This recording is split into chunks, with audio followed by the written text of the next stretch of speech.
દરેક નીતિની સામે કાયદાની રીતે ઊભો રહેતો SSK ન્યૂઝ ચેનલ।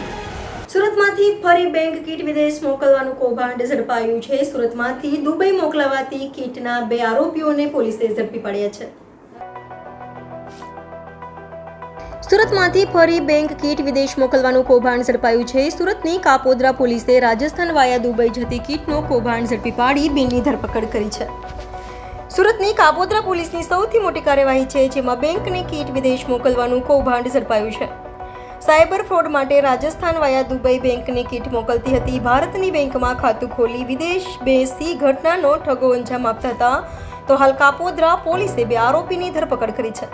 સુરતમાં બેંક ખાતું વેચી રૂપિયા કમાવાનો નવો ટ્રેન્ડ સામે આવ્યો છે અને દુબઈ ખાતે બેસી આખું કૌભાંડ ઓપરેટ થઈ રહ્યું છે। અલગ અલગ લોકોના ખાતા બેંકમાં ખોલી રૂપિયા આપવામાં આવતા હતા। બેંક ખાતેદારોને ખાતું લાવવા માટે કમિશન આપવામાં આવતું હતું।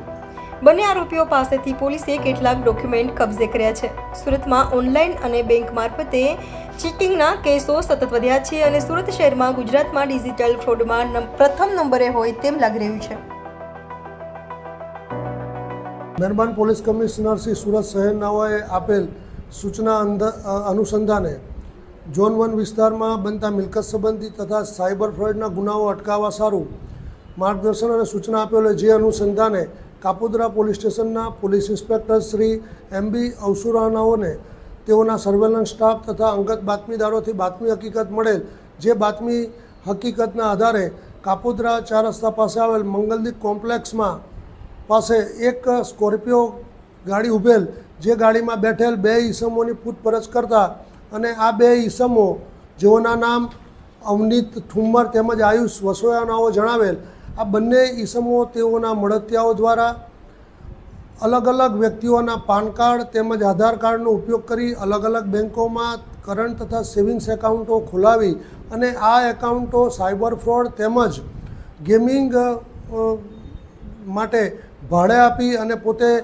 કમિશન મેળવતા હોય અને આ એકાઉન્ટોનો આવી રીતના ગેરઉપયોગ કરતા હોય, જે અનુસંધાને તેઓની પ્રાથમિક પૂછપરછ કરતા આ એકાઉન્ટો તેઓ ભારતમાં તથા ગુજરાત રાજ્યની બહારના અન્ય રાજ્યોમાં અન્ય વ્યક્તિઓને ભાડે આપતા હતા અને તેઓ આ પેટે કમિશન મેળવતા હતા। તેઓની પૂછપરછ કરતા અને તેઓની અંગઝડતી કરતા ગાડીમાંથી ઘણા બધા પ્રમાણની અંદર અલગ અલગ કંપનીના મોબાઈલના સિમ કાર્ડ, અલગ અલગ વ્યક્તિઓના બેંક એકાઉન્ટની ચેકબુક તથા passbook, PAN card, Aadhaar card, UPI barcode scanner, cash deposit કરેલી સ્લીપો, બનાવટી ફોર્મ તથા પેઢી કરારો અને કેશ કાઉન્ટર મશીન મળી કુલ કિંમત રૂપિયા 17,28,000 જેટલાનો મુદ્દામાલ કબજે કરવામાં આવેલ છે। આ હકીકતના આધારે કાપોદ્રા પોલીસ સ્ટેશન ખાતે BNSની કલમ 318(4), 363(2) વગેરે મુજબનો ગુનો રજીસ્ટર કરવામાં આવેલ છે અને હાલ આ ગુનાની તપાસ second point Shri MR Solanki Kapodra police સ્ટેશનનાઓ કરી રહેલ છે। દરેક નીતિની સામે કાયદાની રીતે ઊભો રહેતો SSK ન્યૂઝ ચેનલ।